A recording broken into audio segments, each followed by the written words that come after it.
Hey everyone, welcome back to another video on my thoughts on movies and stuff. Today's video is on Dr. Sleep, as requested by a viewer. Dr. Sleep is a 2019 supernatural horror film written and directed by Mike Flanagan. The movie is an adaptation of Stephen King's book by the same name, and simultaneously a sequel to Stanley Kubrick's 1980 classic, The Shining. Years following the events of The Shining, Dr. Sleep follows a now adult Dan Torrance, who must protect a young girl with similar powers from an evil cult known as the True Knot, who go around and eat children who also have The Shining in order to stay immortal. Listen, this movie is absolutely brilliant, okay?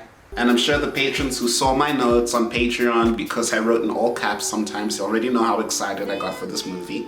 The movie stays centered in the universe that Stephen King created, and it marries it with the universe that Stanley Kubrick created in his movie The Shining, and it marries them into this perfect continuation of both stories. It doesn't feel like a cheap knockoff or gratuitous sequel, and that really speaks to the genius of the production crew and Mike Flanagan, who is also the mind behind the great season 1 of The Haunting of Hill House. But before we get into that any further, why don't you go ahead and hit that big red button? Yeah, go on and subscribe. If you're gonna keep coming back, you might as well. And don't forget to hit that bell to be notified about every time we upload. And when you're done, you can hop on over to our Patreon as well. All done? Great. On with the show. Dr. Sleep. Oh my god. I know, right? So good. No. No. Well, yes. So yes. No. So you didn't like it? No, I did. So then? It's not October. Why am I watching one of your stupid spookers? Really? Live a little. God, I had to watch Fire Force just so I could get to sleep. It's not that scary. Yes, it was. Okay, it was, but you said you enjoyed it. Well, of course I did. It was brilliant. I'm so glad you liked it. I mean. But I did have a few problems. Alright, pitter patter. Why would Danny grow up to be a deadbeat? I didn't think that made sense. Really? That's a dumb question. Wow, that's hurtful. Alcoholic father who went on a rampage, psychic powers that he didn't ask for, dead people who are trying to eat him. You really think that he wouldn't drown his sorrows in alcohol and drugs? You know what? Yeah, that actually kind of was a stupid question. Yeah, no, now that you put it like that. Yeah, geez, glad we watched the same movie. Well, thank God he didn't stay a drunk, I'll say. Can we talk about Dick Halloran for a second? Or as I like to call him, the black guy and the only guy to die in a movie where a guy chases his family, which is one kid and a wife, with an axe and fails to kill both of them, but somehow successfully kills this one black guy. Yes, what about him? You're really telling me that he had nothing better to do than to watch the uglier parts of Obi-Wan Kenobi develop a substance abuse problem? He was his mentor. He had to take care of him. He was dead. He didn't have to do a damn thing. How do I say magical Negro without saying magical Negro? Stop it. And then let's talk about Little Miss Crazy. Who, Abra? What? No, of course not. I mean the girl hunting the pedos in the cinema. Oh, you think she was crazier than Rose? Listen, Rose was not crazy. Rose was evil, yes, but she was not crazy. This girl was nuts. I mean, she was only 15. That doesn't mean she wasn't crazy. She'd cut their cheeks and then kiss the open wound. Do you want diseases? Because that's how you get diseases. Snakebite Andy. Dope name though. The True Knot was really scary though. The True Knot is proof that even hippies can be evil. Word. Though why did Grandpa Flick look like Dickens from Letterkenny? I didn't notice that before, but I see it now. Man, why they gotta eat kids though? They evil, man. They evil, nothing more, nothing less. They gotta eat the steam. And you know, children have the purest form. So they gotta make them scared and hurt them to really squeeze it out. I mean, it just is what it is on their end. I think honestly what we should talk about is Stephen King's obsession with killing kids and eating them.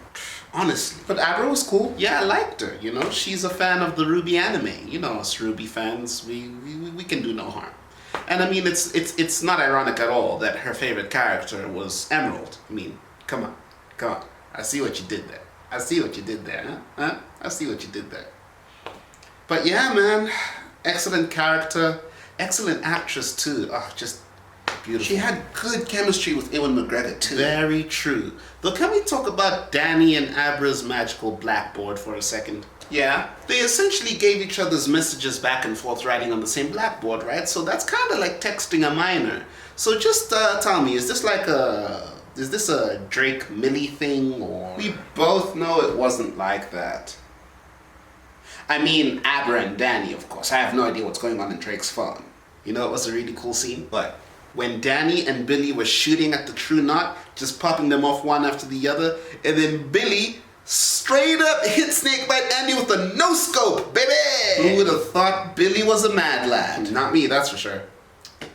So sad that he died. Yeah, it was a shame. And the psychic fights? Amazing. Fox could have never done this with the X-Men even if they had tried. Remember when Rose the Hat's boyfriend had kidnapped Abra and they were driving on the highway, and then Abra and Danny switched places so that he was in her mind and could control her body? And then he used his powers to make them crash into a tree, causing Crow Daddy to get yeeted through the windshield. Drop dead fantastic. And did you see how Abra wasn't scared of anything? The balls on that kid! She fought Rose without a single ounce of fear. I got chills watching Abra take Rose on and just trap her in a prison of her own mind. It was gorgeous. Just gorgeous. I feel you. I feel you. But what about when they went back to the Outlook Hotel and then Rose was trying to eat Danny's shine, and then the boxes that Danny had the ghost demon things in started rattling, and then Rose was like, "What's in the box? Is it something special?" And then Danny was like, "They're not special, they're starving." And then he released them, and then they ate her. Oh, so good. Who would have thought that Danny not only had the Shining, but was a Pokemon master too? Pokemon master. Rose really had no idea who she was messing with. She just had no idea how much trauma and baggage that Danny was literally bringing to the fight.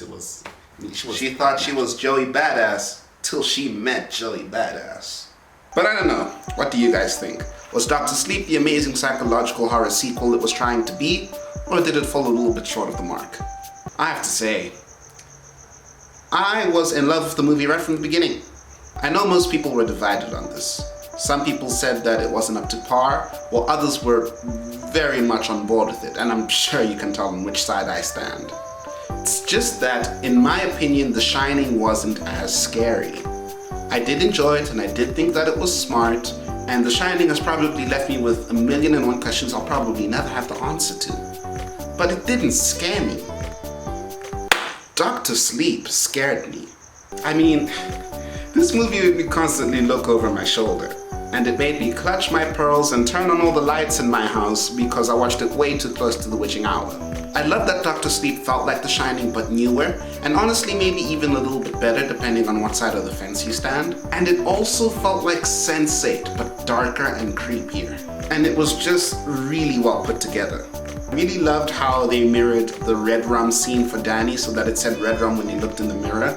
I honestly, I damn near kicked myself watching that. I would have roundhouse kicked myself because that was just so amazing to me. It was just a moment of genius, honestly. There's also this like heartbeat that plays throughout the movie, and you only really hear it when things get really quiet, so you don't hear it all the time. But it's there, and you hear it a lot at the end, and it just adds an immense amount of suspense, and it gets worse when the heartbeat quickens. You just like, whew, whew.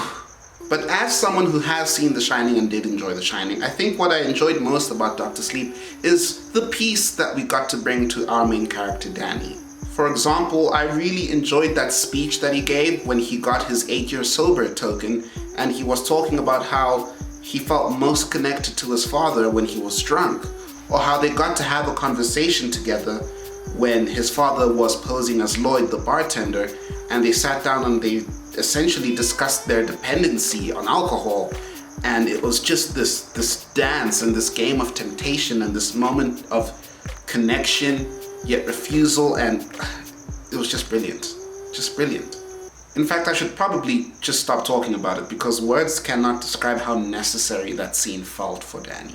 Dr. Sleep doesn't resort to any jump scares, and honestly that just makes it 50 times more scarier. The lighting was excellent, the sound design was amazing, and honestly it just mirrors its predecessor in so many ways. And what I'm going to say next is a bit of a spoiler, which is, saying much considering that I make these videos on the basis that you've already seen the movie, but this is a bit of a spoiler, so if you don't want a spoiler for this movie, try skip to this time.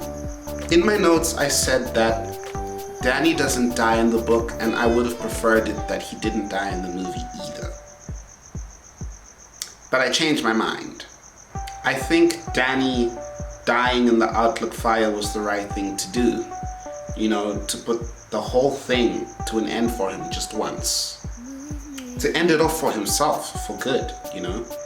And we see him there feeling essentially the warm touch of his mother, and he's reverted back to the image of his child self, and I think it was just the catharsis he needed. Why do I care so much about this kid?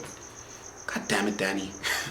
But that's all from me, guys. If you liked this video, give it a big thumbs up. If you absolutely detested this video, give it an even bigger thumbs up. As I said before, don't forget to subscribe and hit that bell so that you're notified about every time we upload. If you maybe want to support the channel, I do suggest that you visit our Patreon and become a patron. We've got a lot of behind the scenes content and stuff that is exclusive only to Patreon, so go over there and give it a look. And my next video will be on the 1997 film Gummo. Until then, see you later. Bye-bye.